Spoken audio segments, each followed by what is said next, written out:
Bonsoir et bienvenue à tous. Depuis quelque temps, un débat est ouvert et ce débat c'est en rapport avec les manœuvres de dévaluation du franc CFA.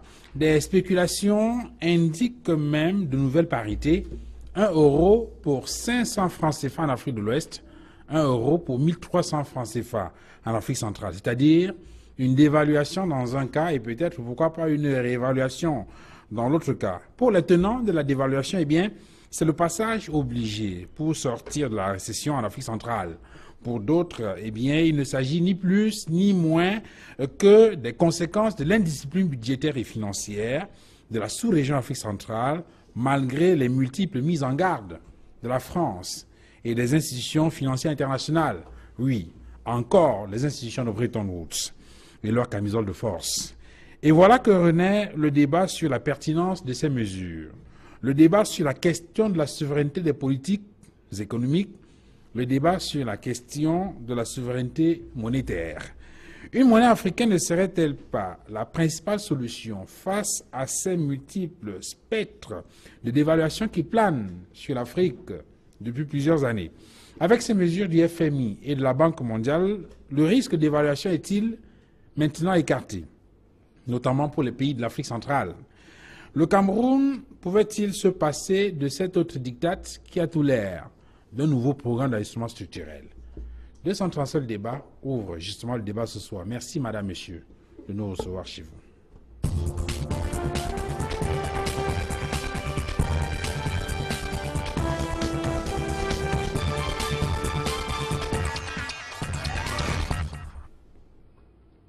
Sur le plateau de 237 le débat ce soir, professeur Hubert Kanga, bonsoir.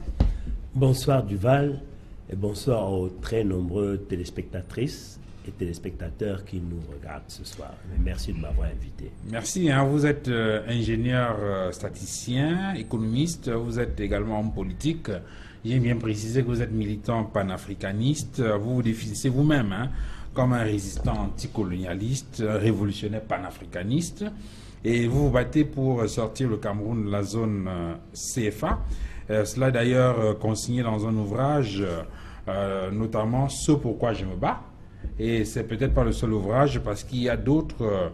J'ai par exemple sous les yeux le Cameroun au XXIe siècle, quitter la CEMAC puis œuvrer pour une monnaie unique dans le cadre des États-Unis d'Afrique. Publié en l'an 2000. Voilà, en l'an 2000, une préface de l'abbé Leyinga et une postface du professeur Sindjun Pokam. C'est exact. Voilà, exact. merci. Donc, comme vous voyez, ça fait donc déjà depuis une vingtaine d'années que j'ai introduit le débat sur ces problèmes monétaires, économiques, en politique. Parce qu'avant moi, le professeur Tundian Pouemi, dans son maître ouvrage Monnaie, servitude et liberté, avait fait le travail du scientifique. Donc j'interviens en tant qu'homme politique pour avoir transporté ce débat sur le champ politique, pour démontrer que ce que les savants, ce que les économistes ont écrit peut être appliqué concrètement. D'accord, on le verra dans le courant de cette émission. Merci, professeur Kangan, d'être venu sur le plateau de 237 débats. J'introduis également David Kenyé, bonsoir. Bonsoir Duval, merci de m'avoir invité. Voilà, vous êtes économiste et spécialiste de la microfinance. Et vous êtes consultant auprès de plusieurs organisations nationales et internationales, la Banque mondiale, la Commission de l'Union européenne, entre autres, et puis vous dirigez un cabinet ici à Douala. Merci David d'être venu sur ce plateau. C'est le plaisir partagé et bonsoir chers téléspectateurs, et je suis content de participer à ce débat sur la dévaluation du franc CFA. Attends, vas-y, bonsoir. Bonsoir. Merci d'être venu. C'est moi qui vous remercie. Alors, pour ce qui concerne les téléspectateurs, connaissent déjà assez bien. Je vais préciser simplement que vous êtes économiste et vous êtes banquier. Et donc, vous comprenez assez facilement et assez aisément. Et vous pouvez expliquer aux téléspectateurs les notions en rapport avec les problèmes de finances, de la monnaie, ainsi de suite. Donc, merci d'avoir accepté de venir échanger avec nous dans le cadre de cette émission. C'est moi plutôt qui vous remercie. Je profite d'ailleurs de cet instant pour saluer tous les téléspectateurs. Alors, nous avons un quatrième invité qui va nous rejoindre sur ce plateau, mais en attendant, puisque vous avez la parole, vous la gardez. Vous avez entendu parler de cette affaire d'évaluation du franc CFA.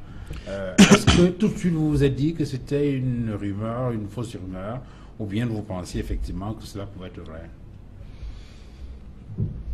réalité, lorsqu'on parle d'évaluation, ou que ce soit des rumeurs ou pas, cela augure justement à quelque chose de pas du tout équilibré. C'est-à-dire que il faut qu'on le sache, si on parle d'évasion, ça veut dire que la politique économique ne produit pas les résultats escomptés.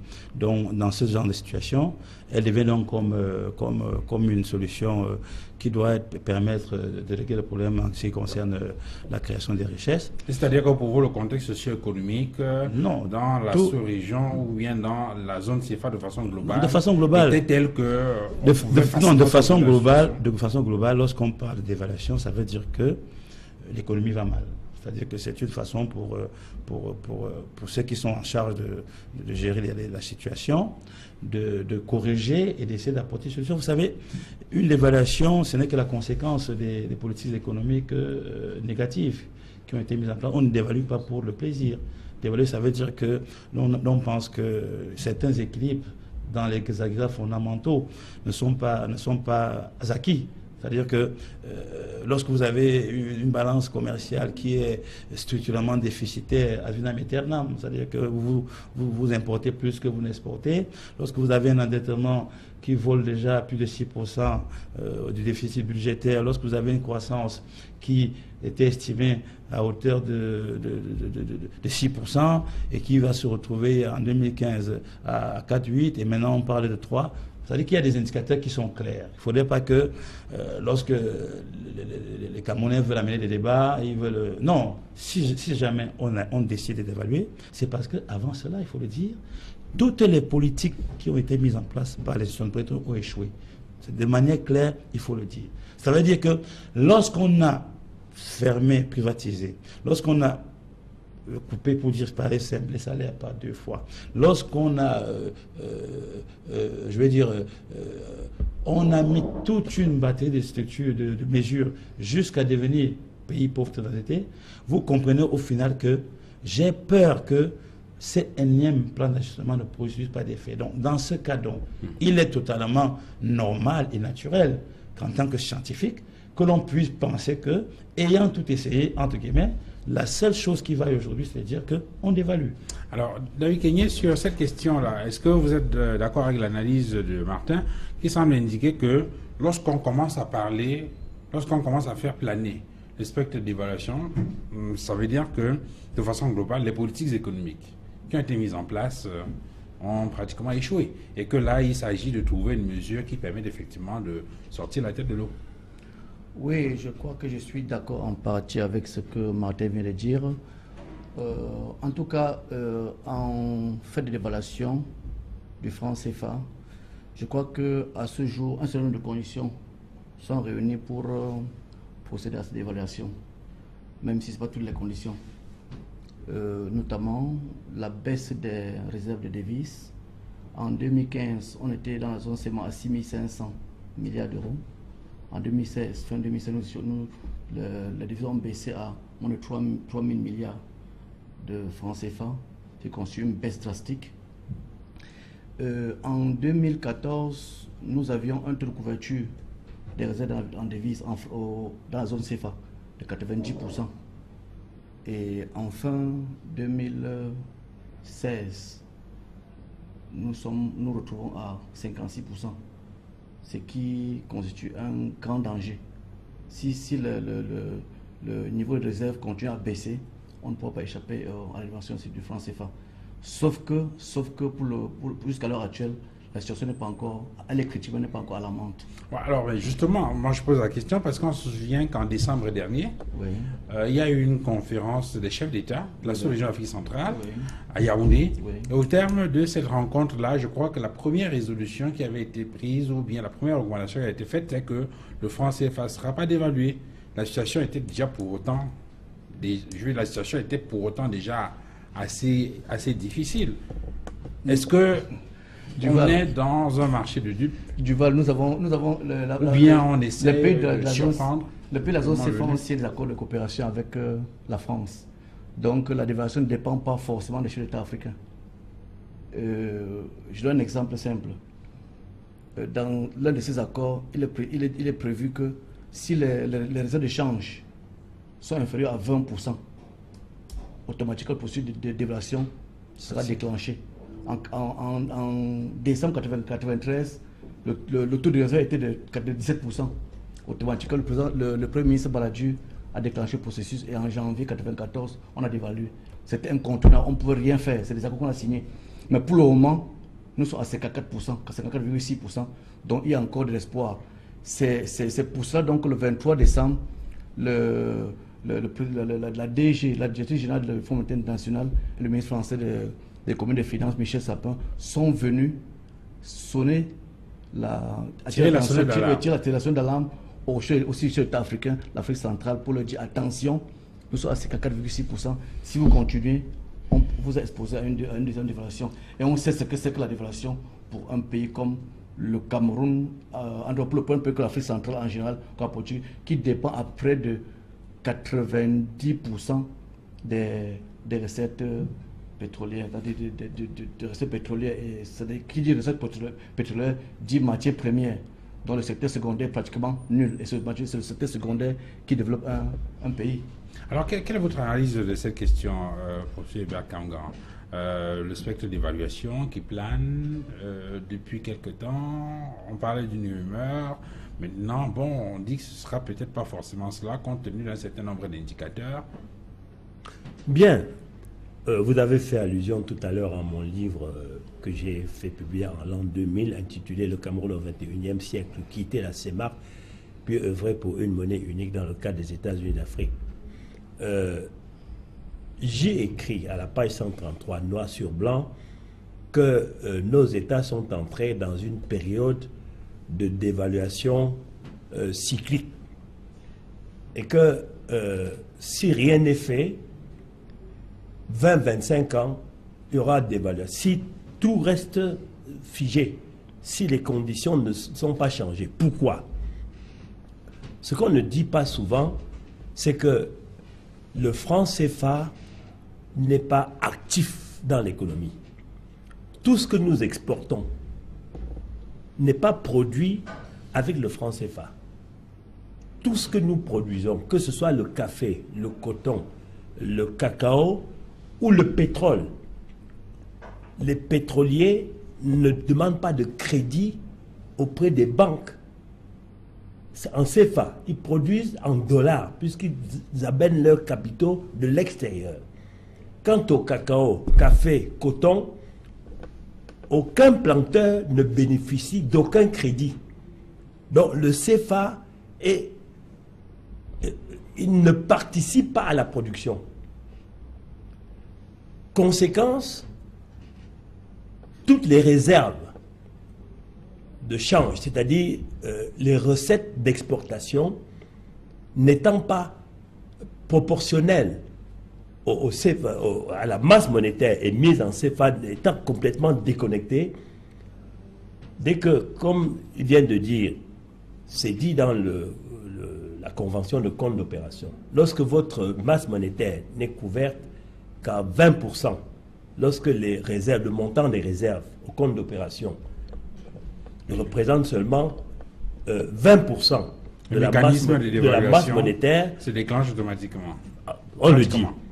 Mais la difficulté vient du fait que vous ne pouvez pas, grâce au CFA, c'est-à-dire grâce au crédit que les banques accordent aux producteurs, vous ne pouvez pas, grâce à l'augmentation de la masse monétaire, accroître les exportations.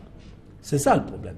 C'est que le franc CFA ne joue pas dans la production.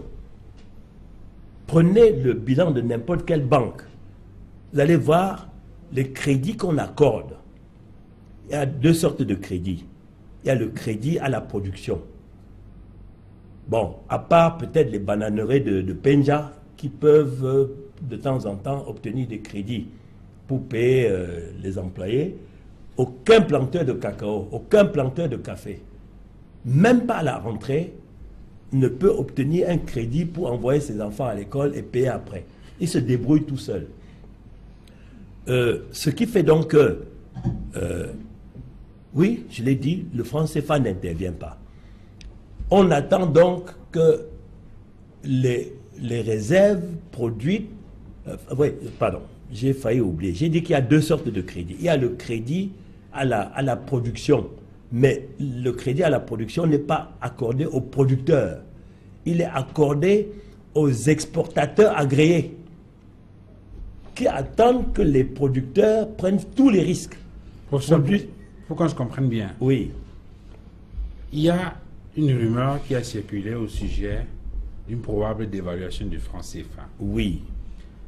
Et les autres panélistes en intervenant tout à l'heure ont indiqué que les indicateurs, oui, certes, sont je suis d'accord avec eux, mais que pour l'instant, il n'est ça pas ne s'impose pas envisageable. Oui, ça ne s'impose pas. Et nous sommes dit, en revenant un peu plus en arrière, qu'il y a quand même eu cette rencontre de décembre qui tirait la sonnette d'alarme et qu'il y a un ensemble de mécanismes qui devaient être mis en place par les États et par le gouvernement pour essayer de redresser la situation. Non, la situation... Certains ont appelé cela une nouvelle forme de programme d'ajustement structurel.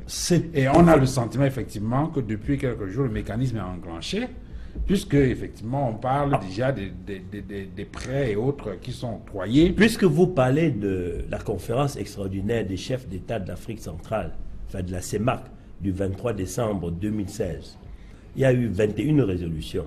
La première écartait le changement de parité. Bon, ça veut dire que le problème s'est posé.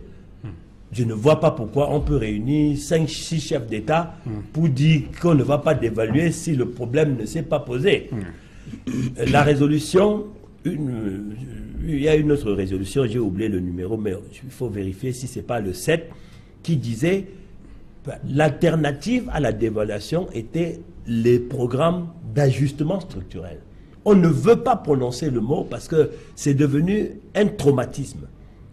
Les gens se souviennent que la dévaluation, puisqu'on parle d'ailleurs de passer de 655,957 francs CFA pour 1 euro à 1300, ça fait pratiquement 50% de dévaluation. Il faut que je précise que la dévaluation en soi n'est pas une mauvaise chose. En soi, un pays comme la Chine entretient même la faiblesse de sa monnaie pour pouvoir exporter. Ça devient un problème lorsque on tarde à dévaluer. Je vais prendre une image très simple. Vous avez une gangrène qui commence ici au bout du doigt. Si on coupe la phalange là, c'est fini. Mais si vous voulez, si vous persistez, la gangrène va monter jusqu'à ce qu'on soit obligé de couper au moins l'avant-bras ou peut-être même tout le bras. Donc si la dévaluation, encore une fois, j'avais averti que si rien n'est fait, il y aura dévaluation et le taux de dévaluation sera proportionnel au temps mis pour effectuer la dévaluation. C'est-à-dire, plus vous tardez, je chute en disant ceci, dans des pays qui se respectent, quand vous voyagez hors du Cameroun, vous y allez avec des euros ou avec des dollars. Vous avez des tableaux qui donnent le cours de la monnaie locale par rapport aux devises. Donc, il y a flottement, il y a flottaison plutôt. Ce qui fait que la dévaluation est quotidienne. La dévaluation ou la révaluation est quotidienne. Mais quand c'est rigide, un taux fixe, prenez un arbre sec, on ne peut pas le manipuler. Vous touchez, ça se casse. Donc, le fait d'avoir un taux fixe entre le CFA et l'euro étant une monnaie forte, fait que on nous soumet au même régime macroéconomique que les pays. Et vous voyez que même des pays comme la Grèce n'ont pas pu supporter. On revient sur cette question-là tout à l'heure. Alors, Martin, sur la question de la situation économique ou socio-économique qui a donné lieu, ou peut-être qui a engendré cette rumeur-là, on a appris effectivement ces jours-ci que le FMI a accordé un prêt de quelques 666 millions de dollars au Cameroun avec un déblocage immédiat, je crois, de 171 milliards de francs CFA.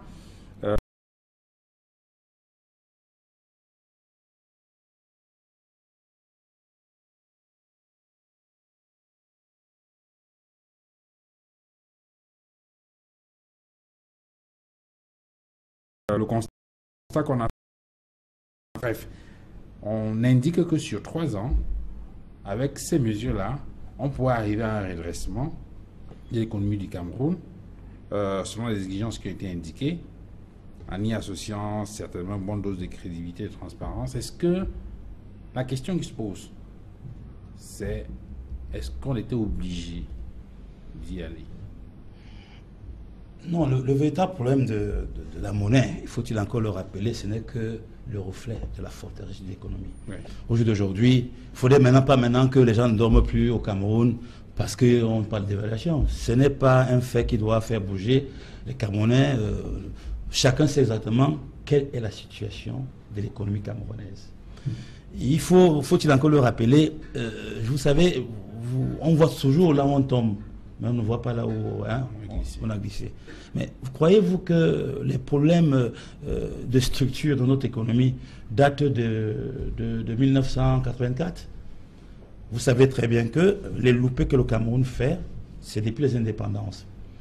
Il faut le dire, parce que même dans les débats comme nous faisons aujourd'hui, tout le monde parle, mais personne ne veut toucher du bout du doigt les problèmes du Cameroun qui sont structurels, à travers les politiques économiques et monétaires qui ont été adoptées.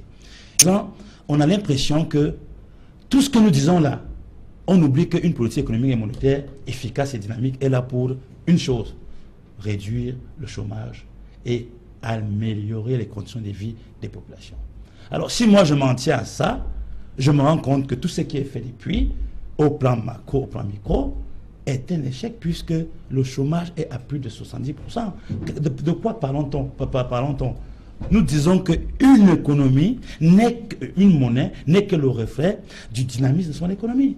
Donc, alors, si vous me dites aujourd'hui, moi j'étais à Yaoundé ce matin, pour la police, je vous dis, M. Duval, si vous arrivez à la province, vous allez voir le nombre de Camerounais jeunes désireux d'entrer dans la police. C'est vous dire le degré du niveau de chômage qui existe au pays. Alors, tous les jours, on nous dit qu'on a signé un prêt, on a dit, mais je vous dis, je vous le répète encore, un pays qui ne produit pas et qui continue à s'endetter, un pays qui va au chaos. Je vous rappelle que si la France, qui nous donne aujourd'hui, c'est des gens qui n'arrivent pas à... Pourquoi la France accroche à l'Allemagne? Parce que l'Allemagne est le maître de la rigueur budgétaire. Sommes-nous capables aujourd'hui de mettre en place une politique budgétaire restrictive? Ça, c'est une vraie question. Si on décide de faire, parce qu'on n'arrive à rien faire, c'est anormal que toutes ces mesures que le FMI nous dit aujourd'hui, on le décrit depuis. Mais je veux dire, quelle est la part de l'économie, je veux dire, des facteurs exogènes? Parce que, effectivement, là, vous parlez de la politique économique, donc qui est essentiellement endogène. Mais il n'y a qu'en dehors du Cameroun, il y a d'autres pays de la sous-région qui connaissent les mêmes difficultés. Je veux dire, non, peut-être pas au même niveau. Non, c'est parce que, parce que nos économies ont continué à dormir, à sommeiller. Je vous rappelle que si les Camerounais l'oublient aujourd'hui, le pétrole était la manne la plus dynamique et plus efficiente à l'époque.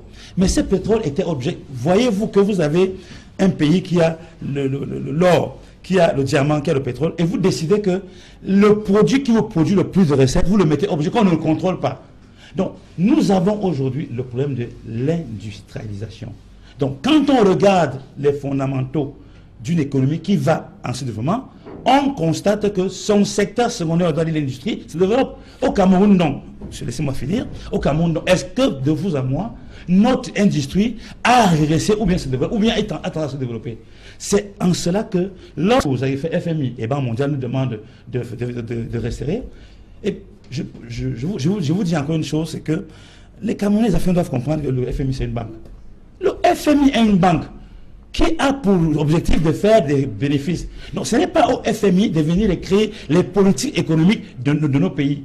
Donc aujourd'hui, l'échec est d'abord camerounais, c'est d'abord sous-régional, avant qu'il ne soit l'association de notre mariage entre la France et nous. Donc nous avons loupé la matérialisation de l'industrialisation au Cameroun depuis les années où le pétrole nous apportait beaucoup d'argent. Aujourd'hui, je vais finir là. Trouvez-vous normal que lorsqu'on a moins d'argent puisque nous ne transformons pas. C'est le moment où on a le plus grand nombre de projets. Avec quel argent nous allons les financer? Et au jour d'aujourd'hui, chaque enfant qui naît a au moins 300 000 francs de dette.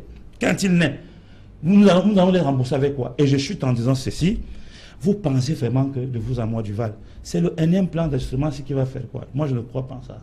Alors, David Kenny, sur cette question-là, il dit qu'il est d'accord avec ce qui a été fait avant. Je crois avoir lu, par exemple, une analyse de Babi Sakana sur la question qui indiquait que le problème du Cameroun n'est pas un problème conjoncturel et qu'il est essentiellement structurel. Et que, de façon précise, il croit que la difficulté se situe au niveau de la planification stratégique. L'analyse qu'il fait rejoint un peu celle-là. Mais la question, moi, que je pose, parce qu'il a semblé remettre en question, ou bien, je vais dire quoi, déconstruire la aider à la reconstruction d'une économie. Est-ce que c'est un avis que vous partagez? Oui, je veux simplement dire que lorsqu'on aborde le point d'évaluation du franc CFA, il faut éviter de le circonscrire au Cameroun. C'est un problème sous-régional. Afrique centrale, Afrique de l'Ouest. Mais le problème qui nous préoccupe le plus, c'est l'Afrique centrale. Et de manière globale, on rencontre les mêmes indicateurs qui sont favorables à l'amorce du processus de déclenchement de l'évaluation.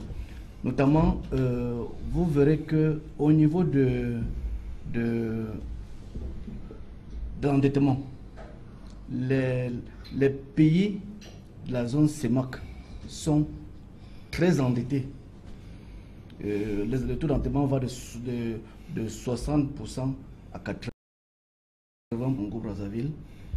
Et l'endettement permet d'acheter des matières, d'acheter des produits que nous importons. Et cet endettement ne permet pas de stimuler la production. Et c'est là où la Banque centrale avait un rôle important à jouer. La Banque centrale a 3 grandes missions. Essayer de garantir la parité de notre franc CFA. Deuxièmement, stabiliser le prix. Troisièmement, stimuler la croissance.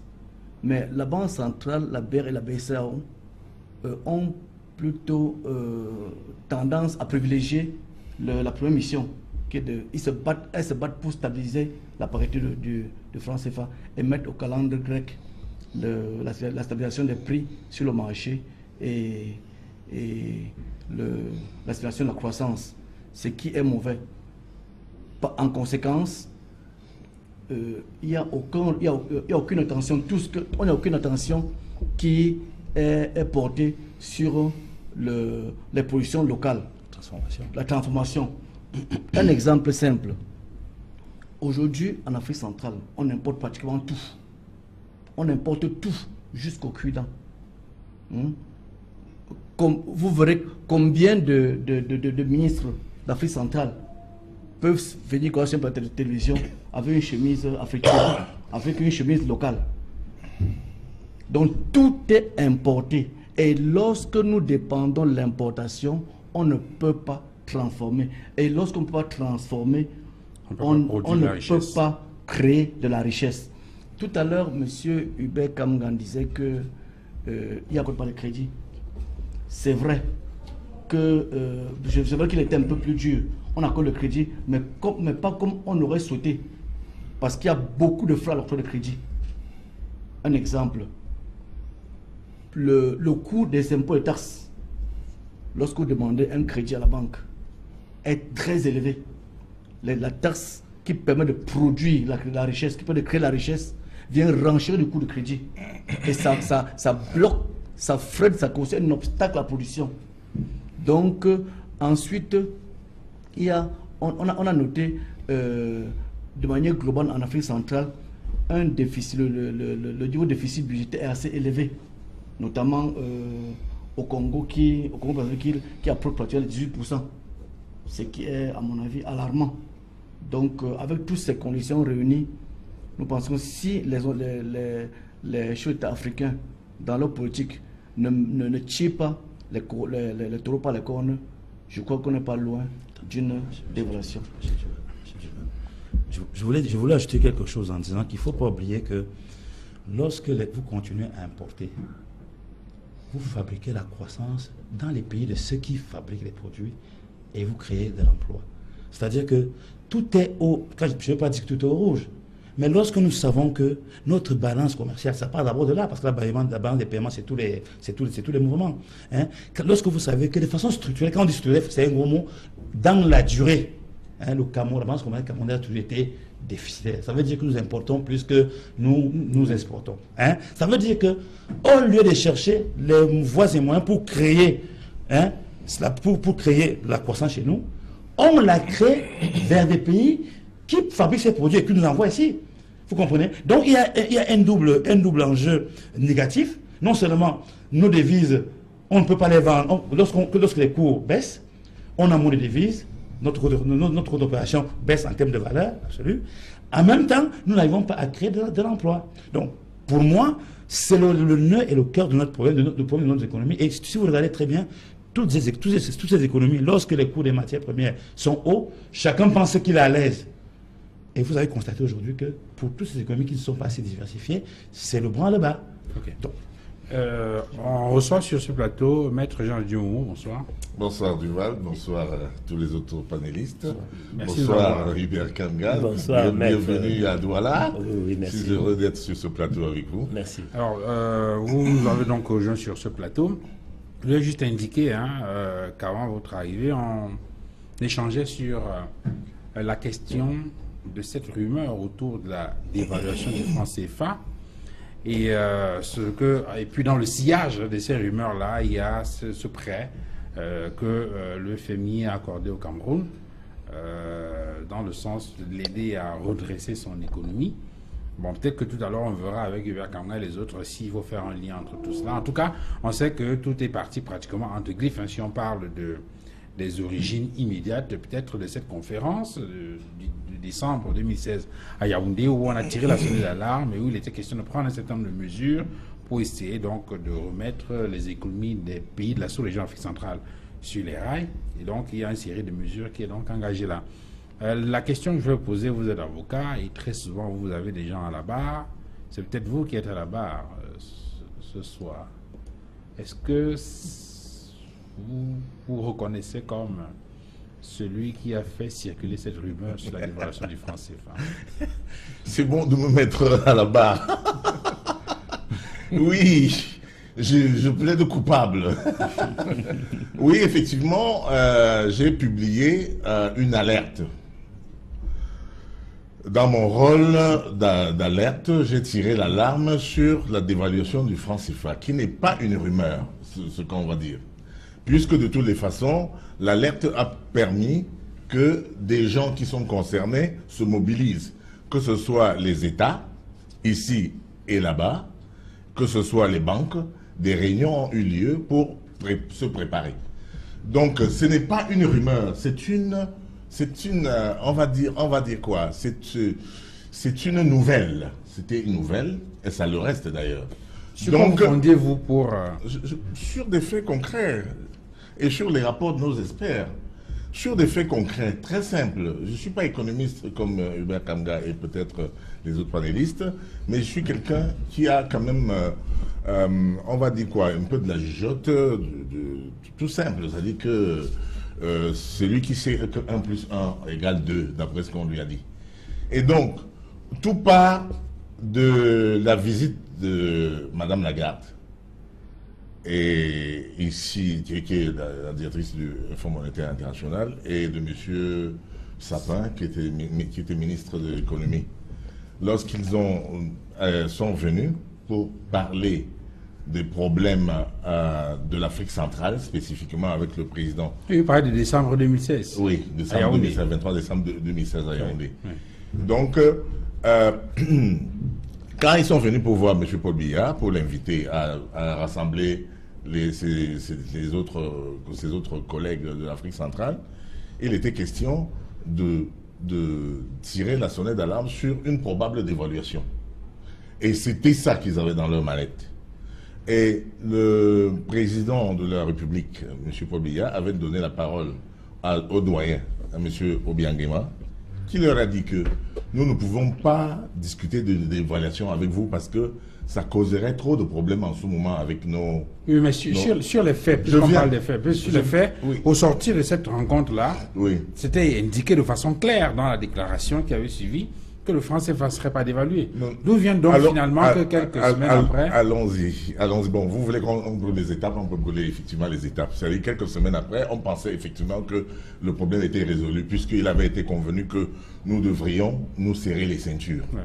Donc, mais il s'avère que le rapport que la Banque européenne a fait, le Trésor français a fait aux officiels, c'est-à-dire un rapport tout à fait technique, montrait que il y avait pour la France pas d'autre solution que d'évaluer, de nous faire peser le poids de la dévaluation. Ça, c'est le rapport qui a été donné à Macron, disant que telle que la situation se présente, avec notre balance commerciale déficitaire, comme venait de l'indiquer mon voisin de droite, Martin, M. Martin, il n'y avait pas d'autre solution que d'évaluer. Et ça, c'est le rapport qui lui a été donné. Et donc, nous avons dit que en 1994, c'était la même chose qui s'était passée. Personne ici en Afrique centrale n'avait réagi parce qu'ils avaient regroupé les ministres des Finances à Dakar et c'est là-bas où on a mis tout le monde au courant de la dévaluation.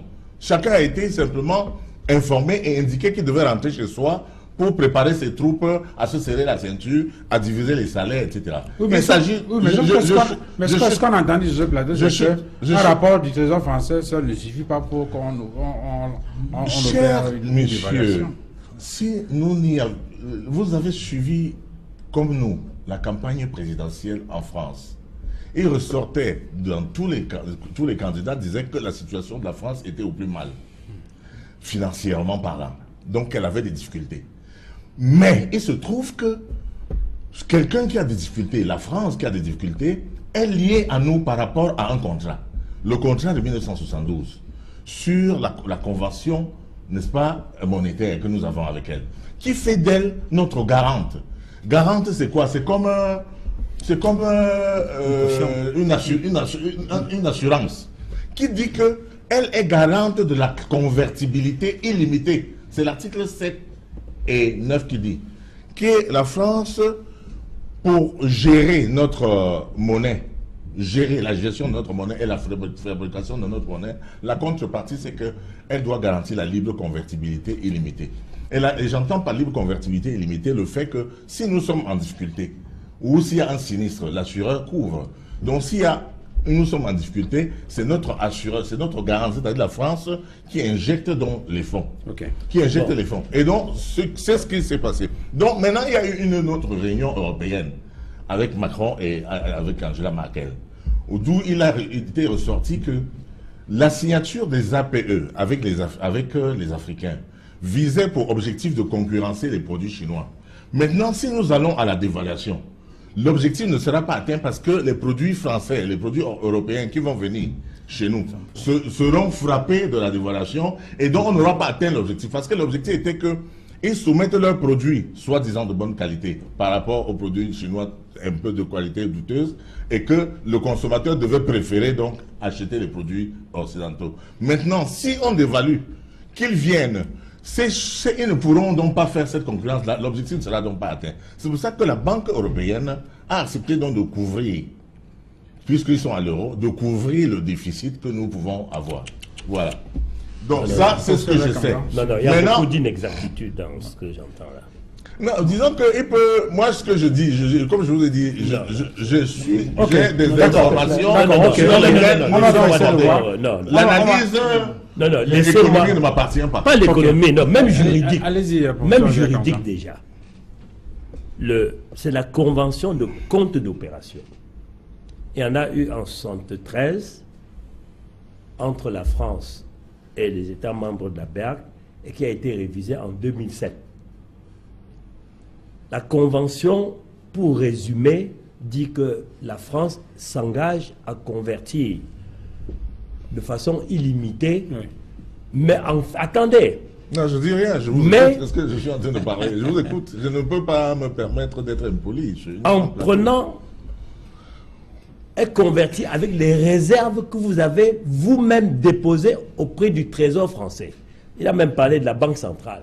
Il n'y a pas de rapport entre nos États. C'est pas moi qui ai parlé de la Banque centrale, c'est lui. Non, vous avez parlé de la BCE. J'ai dit c'est lui. Encore, il est sur le plateau. D'accord. Non. Nos accords sont faits avec le Trésor français. Voilà. Et le Trésor n'est pas un organisme monétaire. Vous ne pouvez pas avoir un découvert au Trésor, puisque le Trésor ne crée pas de la monnaie. Il y a une différence, mais à l'époque coloniale, avec des pays qui étaient des colonies britanniques. Leur compte était logé auprès de la Banque d'Angleterre. Donc la Banque d'Angleterre pouvait leur prêter de l'argent. Donc la France ne s'est jamais engagée à couvrir tout. C'est faux. La France dit, vous exportez vos réserves de change, vous les déposez dans un compte d'opération, on émet la masse monétaire qu'on autorise correspondant est proportionnelle à vos dépôts. Et c'est pour ça que lorsque les dépôts baissent, on serre le vis du crédit. C'est aussi simple que ça. Ouais. Lorsque Maître Momo a dit, non, nous nous adressons au public. Ça, c'est son interprétation, mais les faits sont ceux que je dis là.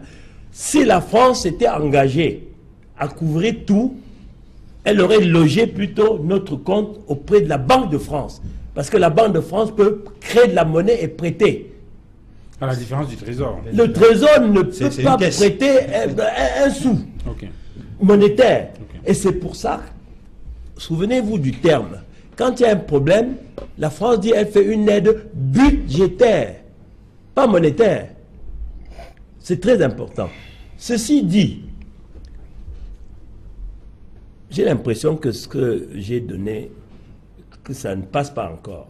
Non, on parle de production, n'est-ce pas? Qu'on ne produit pas. Vraiment. À partir du moment où la monnaie ne sert pas au financement des productions locales.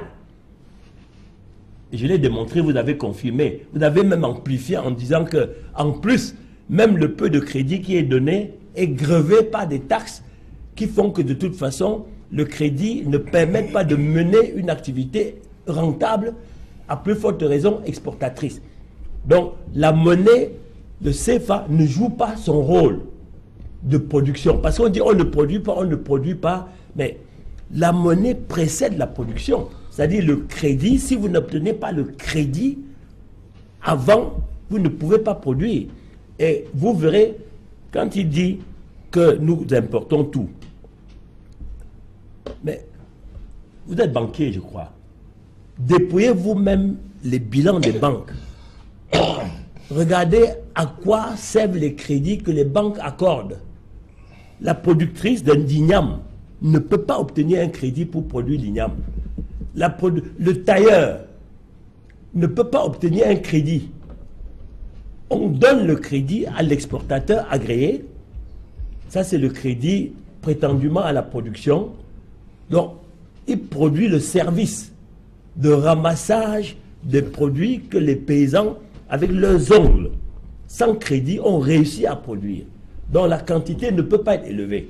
Et c'est pour ça que les produits du sous-sol, qui sont, eux, exploités, non pas avec le franc CFA, puisque c'est à haute intensité capitalistique. Et les capitaux sont des dollars qui viennent de l'extérieur. Vous regarderez, et les capitaux sont des dollars qui viennent de l'extérieur. Vous regarderez, aucun pétrolier ne fait appel au crédit. Je ne sais pas si vous êtes banquier. Aucun pétrolier ne fait appel. Plutôt, leurs réserves, quand ils exportent, ils déposent les réserves, ce qui fait que leur compte est approvisionné. Donc, ils ne font pas recours aux banques pour produire. Ok. Alors, David, peut-être 2 ou 3 choses pour que les téléspectateurs comprennent très bien de quoi il est question. Première chose, je crois qu'on peut se mettre d'accord là-dessus, c'est qu'aujourd'hui, la menace le risque ou bien la menace d'évaluation du franc CFA est maintenant écartée.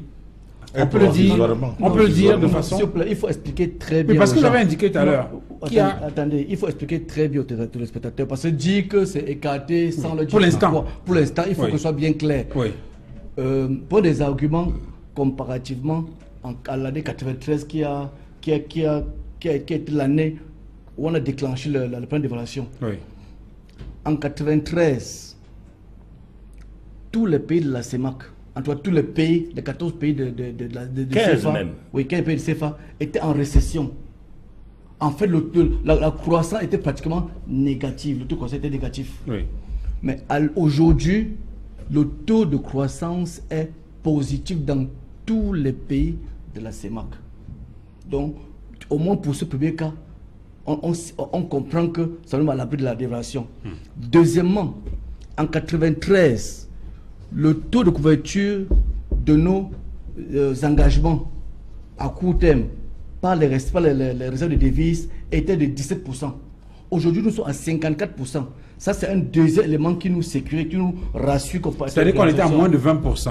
Nous étions à moins de 20%. Aujourd'hui, on en est à 54%. Voilà, on est à 54%. Oui. Parce que dans les accords de coopération, dès lors que, tant que vous n'êtes pas à 20%, la dévaluation n'est pas automatique. Mais en dessous de 20%, c'est automatique. Okay. Bon, troisièmement, en Afrique centrale, en dehors du Congo, qui a un taux d'entraînement par rapport au PIB de 20%, et un taux de déficit budgétaire qui approche 18%, et dans une certaine mesure la Guinée équatoriale, je pense qu'il n'y a pas à s'alarmer. Les 4 autres pays sont encore dans le pipe. Il ne faut pas s'alarmer. Ce qu'on reproche à nos États d'Afrique centrale, c'est le fait que le train de vie de l'État est très très élevé. Le gouvernement est pléthorique et le gouvernement avec beaucoup de ça coûte cher. Il y a beaucoup de commissions, beaucoup de comités qui absorbent le budget de l'État pour rien. Tenez par exemple au Gabon, un pays comme le Gabon. Le Gabon a 1 800 000 habitants, avec 150 000 populations actives. Et le Gabon emploie 100 000 fonctionnaires. Imaginez-vous. Donc l'État est le premier employeur. Ce n'est pas normal. C'est toutes ces choses qui font en sorte qu'on dit que nous sommes en train de frôler le spectre de la dévaluation. Mais si on agit sur tous ces indicateurs-là, nous pouvons quand même travailler. Et je voudrais m'inscrire un peu en faux pour corriger ce que le grand frère vient de dire, qu'on n'accorde pas le crédit. Non, on accorde le crédit. Pour faire quoi? Monsieur Hubert, non, écoutez, quand vous parlez, je n'ai pas répondu. Mais écoutez, les banques accordent près de 2000 milliards de crédits aujourd'hui au Cameroun. La microfinance près de 350 milliards aux agriculteurs. Le problème avec le crédit au Cameroun, c'est que le crédit ne permet... Non, c'est l'accès est difficile, mais le crédit ne permet pas de créer la richesse. Pour des raisons simples. Pour des raisons simples. Non, ça vous rejoint pas. Non. On accorde le crédit, mais le crédit ne permet pas de créer la recette parce que le crédit est surtaxé. Et de deux, l'accès à l'énergie, l'électricité et l'eau pour faire fonctionner les usines pose problème. Les infrastructures routières et de communication posent problème. On en parlait récemment lorsqu'on exploitait le bilan du Cameroun Business Forum, en indiquant effectivement qu'il y avait un certain nombre d'insuffisances à ce niveau-là qu'il fallait régler pour faire décoller le climat des affaires et donc améliorer la production et permettre... Je veux terminer en disant que Maître Momo joue son rôle et moi, je suis pas d'accord avec lui, il joue son rôle d'homme politique. Et peut-être l'opposition, dont le rôle est d'attirer l'attention, d'alerter. C'est ça. Il peut apprendre que le taux de population le taux de réserve est de 54%, mais il a l'air en disant que c'est de 30% pour amener les gens à réfléchir. Donc, mais qu'à ça ne tienne, il faut qu'il soit rassuré, on n'est pas quand même proche de la dévaluation. Non, Duval, oui, s'agissant vraiment d'homme politique, n'est-ce pas? Oui. Il est évident que même si la dévaluation, comme il le dit, n'est pas prête, ce n'est qu'un sursis. Ce n'est qu'un sursis de toutes les façons. Moi, homme politique, je dis, comment se fait-il qu'une soixantaine d'années après ce qu'on a appelé indépendance, nous ayons encore besoin de l'ancien colonisateur, même si c'était pour couvrir, même si c'était pour couvrir la totalité. Ça, c'est le rôle de l'homme politique que je suis. Donc, je ne peux pas dire en tant qu'homme politique que la France est engagée à nous couvrir. Je ne veux pas de ce genre de couverture. L'homme politique doit dire non, je dois voler de mes propres ailes. Et je ne veux pas de cette aide. Est-il possible que quelqu'un d'autre prenne la parole? Ça c'est dans la deuxième partie de l'émission. Alors, je voudrais qu'on sorte définitivement de cette première partie. Si peut-être que je peux avoir la parole. Oui, vous allez prendre la parole maintenant. Je voulais juste indiquer le canevas pour qu'on se comprenne très bien. Donc, nous avons planté des corps. Enfin, il est question pour nous de voir que, d'abord, de balayer rapidement cette rumeur en rapport avec la question de l'évaluation. Ça a été clair, c'est que pour l'instant, les indicateurs ne sont pas tels qu'on peut envisager une évaluation du franc CFA. Mais c'est quand même bien que les uns et les autres aient joué leur rôle d'alerte. Très bien. Disons que c'est un sursis. Deuxième chose maintenant, les mesures qui ont été prises par les institutions financières internationales pour accompagner les États dans le redressement économique. Je crois que c'est à ce niveau qu'on était dans le débat, en attendant maintenant de revenir sur la question de la souveraineté monétaire dans la deuxième et la dernière partie de l'émission. Donc vous étiez en train d'indiquer, Antoine Mazin, que il faut faire un bon diagnostic. Et ensuite, il faut prendre des mesures qui s'imposent. Et le diagnostic, selon vous, c'est que l'État, on est dans un État, je veux dire, dans un pays, que ce soit le Cameroun ou les autres pays de la sous-région Afrique centrale, il a parlé tout à l'heure de la Guinée, du Gabon, on peut prendre le cas de la Guinée et bien d'autres pays, c'est qu'on est dans des États dépensiers. Et donc, il est question d'être un peu plus rigoureux en matière budgétaire. Je crois que c'est bien ce que vous êtes en train d'indiquer. Et que maintenant, il faut travailler davantage sur le financement des activités qui soient créatrices, génératrices de revenus. Oui, en fait, il ne faut pas qu'on continue à tromper les peuples. Hein. C'est-à-dire que moi, je ne suis pas d'accord sur le fait de ces discours qui disent que les indicateurs produisent quoi? Un indicateur, c'est quoi? La croissance a un seul objectif, créer de la richesse et créer de l'emploi. Et ça doit se ressentir dans le panier de la ménagère. Alors, quand j'entends que c'est parce que notre malheur, c'est que nous subissons, nous n'anticipons pas. Si le FMI se déplace, si le ministre de l'économie, M. Sapin, se déplace, s'ils ont un document qui dit que vous devez dévaluer, c'est parce que justement, ils ont procédé à ce qu'on appelle en économie des anticipations rationnelles. Ça veut dire que ce n'est pas parce qu'on vous dit aujourd'hui que vous êtes à 54% de taux de couverture que vous devez dormir. Au contraire, une économie dynamique et proactive doit travailler sur des simulations des situations qui peuvent provenir dans 5 ou 10 ans. Donc alors, moi je suis d'accord avec M. Keye qui dit, bon, tout le taux de couverture. La monnaie c'est quoi? Est-ce que notre richesse produite dans notre pays continue à baisser? Alors comment une économie peut être tranquille si la production intérieure brute baisse? Non, je ne peux pas être d'accord avec ce qu'il dit. C'est totalement faux et archi faux. La situation est grave. Et si on s'amuse au Cameroun, par exemple, on n'atteindra pas les 3,5 cette année. Et il y a cela encore, je crois, 2-3 ans, je vous disais que nous ne rêvons pas. Le jour où le Cameroun, tant qu'il n'a pas procédé à des politiques restrictives, budgétaires restrictives, au niveau de la gouvernance, au niveau de la justice, vous aurez donné tout le pétrole au Cameroun, toute la bourse au Cameroun, rien ne se passera. Donc nos réformes... Oui. D'accord qu'il faut tirer à sonner l'alarme. Mais est-ce que la situation seule du Cameroun peut être problématique au point où on en arrive à une situation où il faut que tous les autres pays... Parce qu'il semble qu'il y a des pays en Afrique centrale qui ont des situations qui soient pires que celles du Cameroun. Non, parce que les économies ne sont pas diversifiées. Nous sortons un peu parce que nous sommes d'abord le leader, parce que notre économie est un peu diversifiée.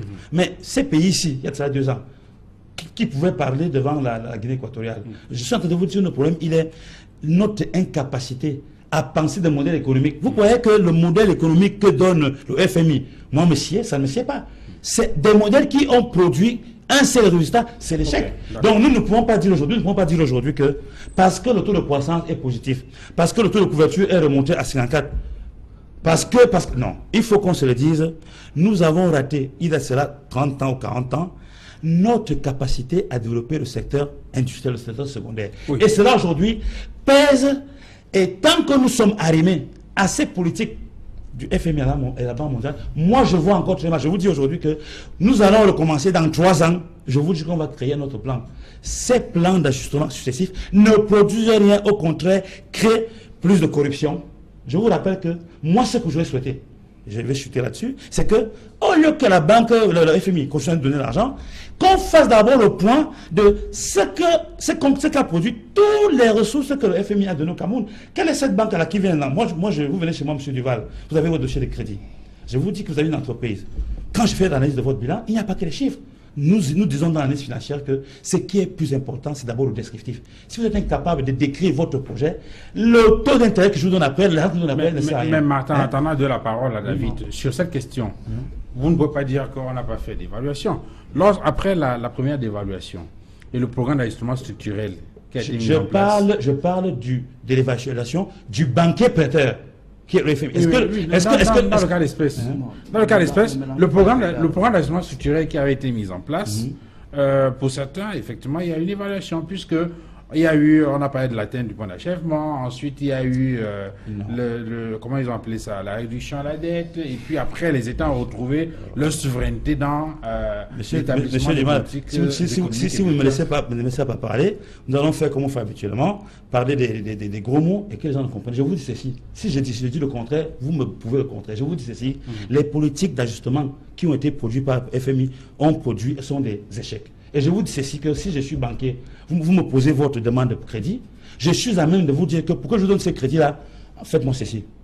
Quand le FMI donne l'argent au Cameroun, il se passe quoi? Une fois qu'ils ont donné 400 milliards, est-ce qu'ils viennent derrière pour savoir si effectivement ce qu'ils ont dit de faire, on l'a fait? Non, c'est passé par des missions de contrôle qui vont intervenir de façon régulière. Donc ça veut dire que si l'argent qui est prêté en 2017 ne suit pas un autre mécanisme de sécurisation, les mêmes causes, dans 3 ans, vont produire les mêmes effets. Vous comprenez? Ok. Je crois qu'il faudrait juste que je prenne aussi la parole. Oui, allez-y. Parce que, bon, peut-être que pour vous dire mon sentiment, que je suis un habitué des plateaux. Et quand je tombe dans un traquenage, je sais le reconnaître. C'est-à-dire que quand on attache mes bras derrière et on me jette dans un ring, je sais reconnaître qu'on a attaché mes bras derrière pour laisser à mes adversaires le soin de me démolir. Vous m'avez invité ici pour parler, on va dire ça, d'une rumeur. Vous ne m'avez pas laissé placer un mot, vous avez laissé expliquer par les autres que c'était une rumeur. Je rebondis pour vous dire que ce n'était pas une rumeur, c'était une nouvelle. Et que l'épervier ne s'en est pas éloigné. Que mon cri d'alerte était d'éloigner l'épervier, mais l'épervier continue de rôder. Parce que nous ne sommes pas sortis. La monnaie d'échange entre la dévaluation que nous avons éloignée d'un petit peu est que nous rentrons de plein pied dans l'ajustement structurel. L'ajustement structurel est un autre nom de faillite. La faillite. C'est-à-dire qu'on a failli 2 fois. En 1994, les mêmes causes vont produire les mêmes effets. On avait failli, on était entré dans la dévaluation. Cette fois-ci, après quelques années, on est entré dans l'ajustement structurel pour nous remonter. Cette fois-ci, je voudrais rappeler le passé. Pendant que nous étions en pleine crise économique, en 1997, le régime de M. Paul Biya voulait acheter un avion qui s'appelle Albatros. Alors qu'on avait serré les ceintures, serrez vos ceintures, personne n'achète plus rien. On a voulu contourner les exigences du FMI pour quand même acheter. Donc je vous rejoins quand vous dites que on est toujours dépensier. C'est-à-dire qu'on expose toujours des dépenses, si bien que je ne suis pas certain que le milliard qu'on vient d'emprunter là, au FMI pour pouvoir redresser notre balance va servir à quelque chose tant que les gens au pouvoir vont continuer à prendre cet argent et aller l'utiliser à des fins personnelles, à le détourner. Ok. Non, je ne fasse pas un examen et je ne demande pas à M. Hubert de sanctionner ce qui est vrai. Il a dit je vais chuter. Non, j'ai toujours dit, je suis tout à fait, j'assume ce que je dis. Et en assumant, je complète ce que j'ai dit l'autre fois, que c'était une vérité et ça le reste. Et tant que les autres n'ont pas trouvé leur intérêt, c'était nous qui devions payer les pots cassés. Je suis persuadé, et c'est même dans le livre de Hubert Kamga, Je crois que j'ai lu ça. Oui, oui. Les lois là. Or, ils tentent aujourd'hui, en plein écran, de réfuter l'existence, de donner une autre lecture à l'article 7 et à l'article 9 de la Convention, qui dit que convertibilité illimitée, pour moi, un profane. Ça veut dire que quand il y a un sinistre, mon assurance couvre. Si ma voiture, si tu colles ma voiture, l'assurance couvre. Pas parlé lui, il ne veut pas parler de ça. Compte d'opération. Ok. Non, le compte d'opération, c'est autre chose. Je vous ai parlé du compte d'opération, vous ne m'avez pas laissé expliquer. C'est pour ça, si on m'avait laissé expliquer, on aurait compris que c'est un compte qui enregistre nos importations. On revient à qui prenait 85%, maintenant c'est 50% pour garantir, n'est-ce pas, la convertibilité. Voilà, tu vois. Okay. Donc, si on m'avait laissé expliquer, dernier aspect, j'aurais expliqué cela tout tranquillement sans qu'on me coupe la parole. Qu'on me laisse aussi souvent comme les autres. Je crois qu'on est d'accord sur toutes les lignes que les conditions, que la situation n'est pas très bonne dans l'Afrique centrale, en Afrique centrale. Voilà. Mais nous sommes sur un plateau, il faut qu'on fasse attention. Parce qu'au sortir ici, il y a des gens qui nous suivent. Si on donne l'impression qu'on est d'accord qu'il y aura des dévaluations, les gens vont envoyer leur argent à l'étranger. Oui, ça nous sommes d'accord. C'est dangereux. Donc, et je dis et je le répète que les conditions ne sont pas réunies pour qu'il y ait d'évaluation. Et il faudrait que nous prenions nos responsabilités. On est d'accord. On est très bien d'accord que tout ne baisse pas dans l'huile. Mais la convention, les conventions de coopération prescrivent que nous devons déposer au moins 50% de nos réserves en devises sur les comptes d'opération. On est à 54%.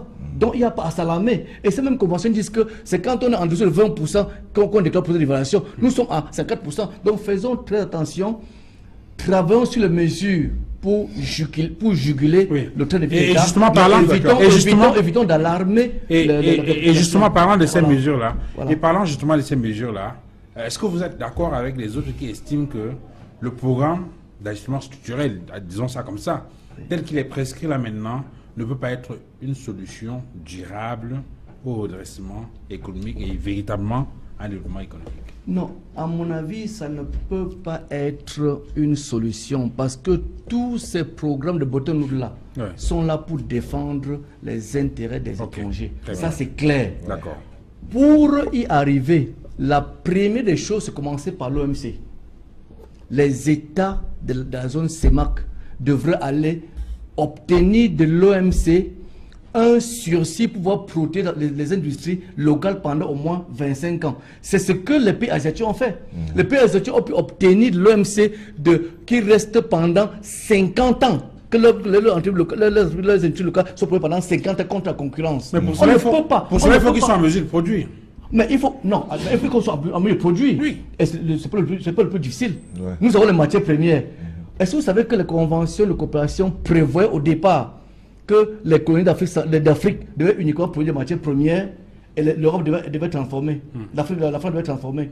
Mais aujourd'hui, on a quand même revu ces conventions. Aujourd'hui, on peut transformer. Donc, il faudrait que nos dirigeants promeuvent l'industrie locale, la transformation. Et pour ce faire, les dirigeants doivent consommer les produits locaux. Les ministres, les gouverneurs et autres quittent le week-end pour aller à l'étranger faire du shopping. Ouais, c'est pas normal. Quand même. Attends, allez en Afrique de l'Ouest. Allez en Afrique de l'Ouest. Les ministres s'habillent en afritude. Ils s'habillent en gandois. Prenez Roi et Maroc. Quand vous prenez dans l'avion Roi et Maroc, du dessert, de l'entrée jusqu'au dessert, c'est le produit marocain.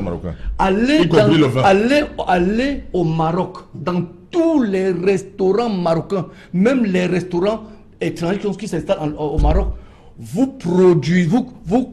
on y consomme les produits marocains. Et c'est la raison pour laquelle le Maroc est ce qu'il est aujourd'hui. Okay. Donc si nous pouvons aujourd'hui nous faire violence et promouvoir les productions locales, consommer locales, je pense qu'on sortira. Quand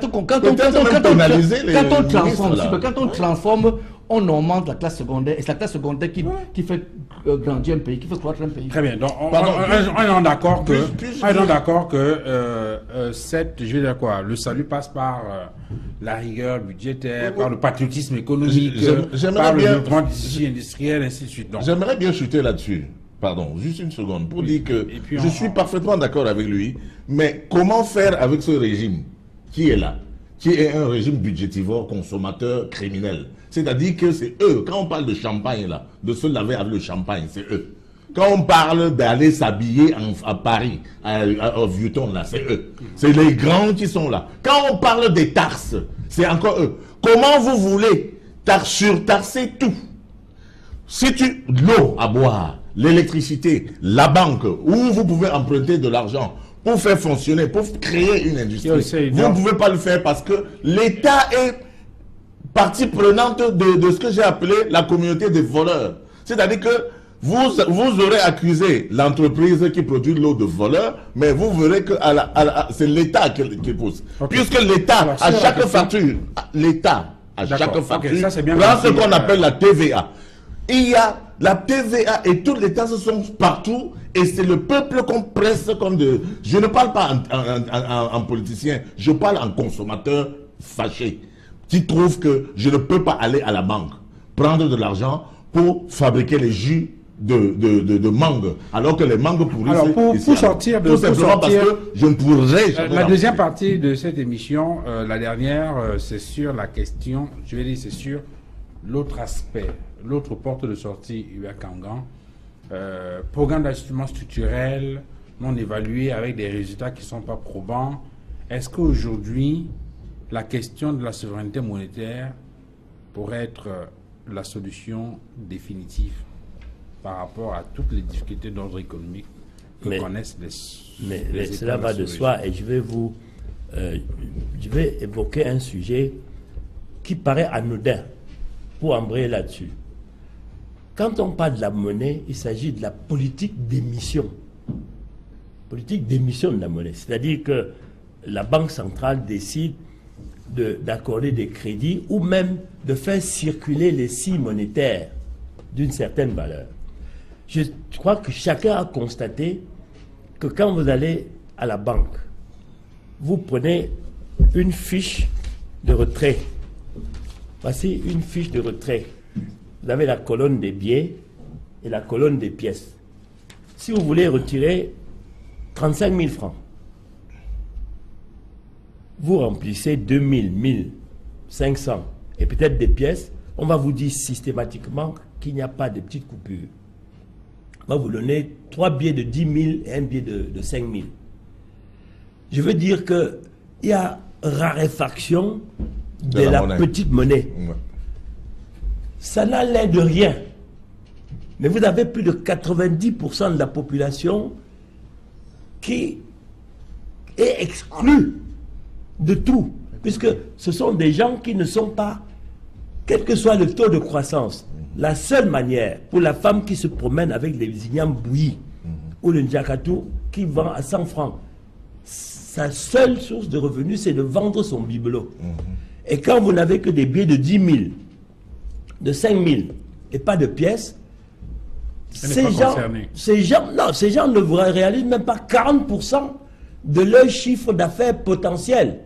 Viens, vous lui sortez 5 000, vous voulez acheter des arachides pour 400, le petit garçon, et elle ne vend pas. Oui, absence de monnaie. Voilà pourquoi ça c'est délibéré. C'est pas seulement en Berck, même en Afrique de l'Ouest. Pourquoi? Parce que la masse monétaire globale étant une image proportionnelle donc au montant des réserves déposées, cette masse monétaire, on fait en sorte que le petit peuple qui est le plus nombreux en profite le moins possible. Mais il n'a pas les moyens